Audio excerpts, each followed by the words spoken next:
What is going on, everybody? Welcome back to the channel. Aftersound here, bringing you some Arcade Colony content today. We also stream right here in this channel every Tuesday, Thursday, and Sunday morning, so come by and say hello. All right, guys, we had the snapshot for the Arcade Colony token, the Colony token, as well as script. So this is the fork part of the airdrop. It's airdrop split into two different parts. So there's the fork, which comes first, and then the ongoing airdrop, which will last for about 5 years.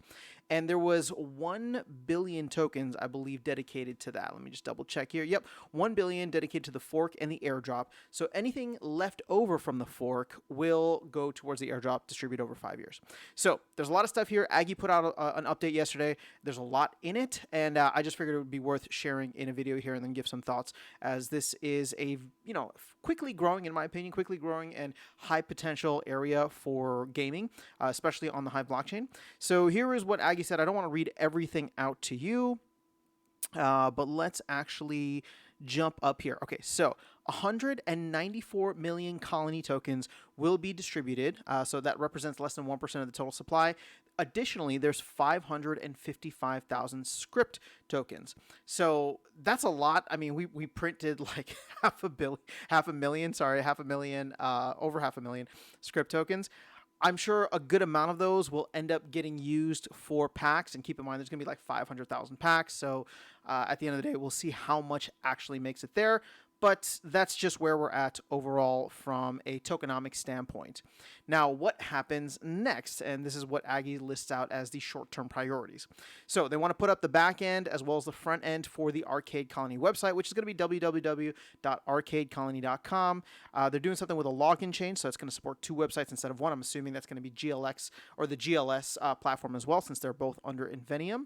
The Mooncarts pack sale, the date for that is going to be March 5th. So keep that in your, that's about a week from today. So keep that in your in the back of your mind just in case.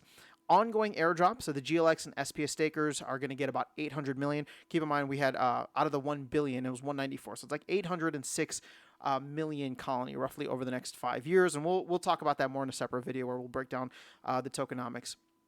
Hive Engine Bridge, so that you'll be able to trade colony and script tokens. Again, we don't have these yet, so you can't even go into the website to claim them, but those will be available, and they want to get that tradable on Hive Engine and Tribal Decks.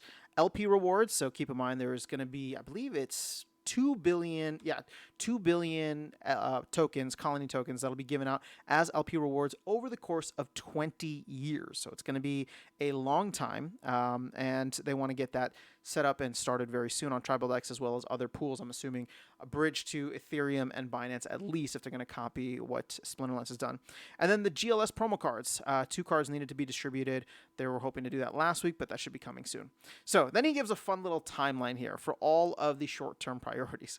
Fast means that they're going to do it in the next 2 weeks, right? Normal would be 2 weeks after that. Slow would be 2 weeks after that. And then, oh shit, 2 weeks after that. So 2 months total.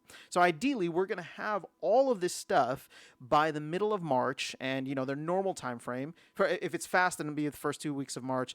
If it is normal, then it'll be by the end of March. Of course, this could extend to the end of April as well, considering that we're already at the end of January. I'm sorry, we're already at the end of February. Wow, this year is just flying by.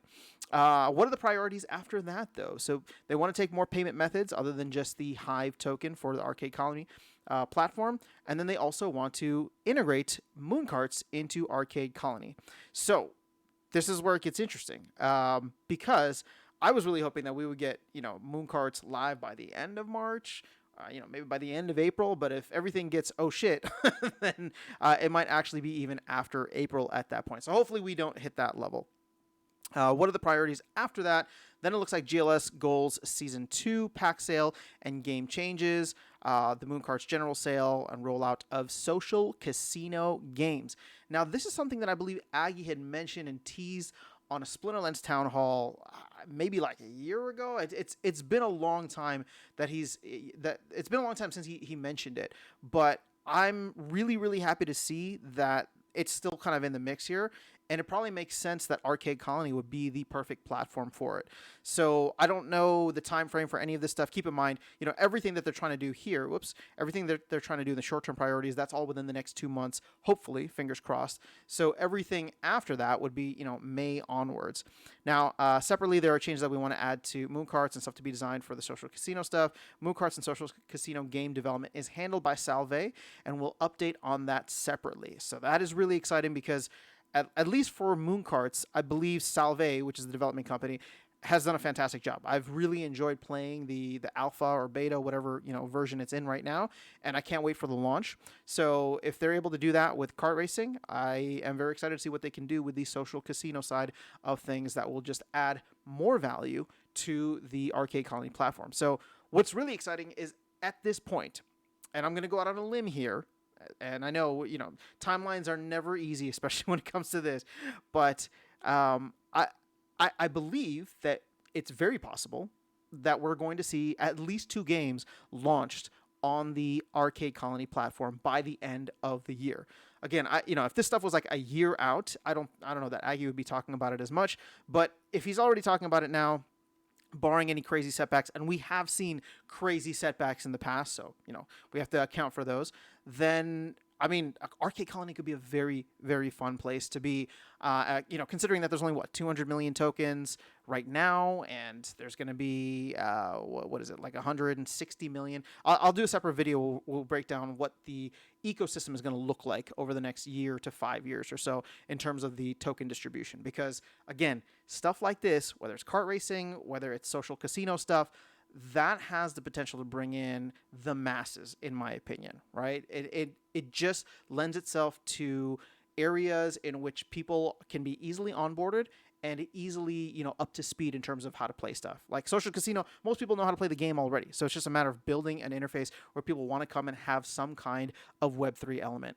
So very, very excited for all this stuff. This is where we stand in terms of the future of Arcade Colony. Obviously, we're at the end of February right now, so there's still plenty of time to go in the year. But with everything that's going on in the not Splinterlands, but in the crypto, and yeah, sure, Splinterlands, we'll give a shout out to Splinterlands too.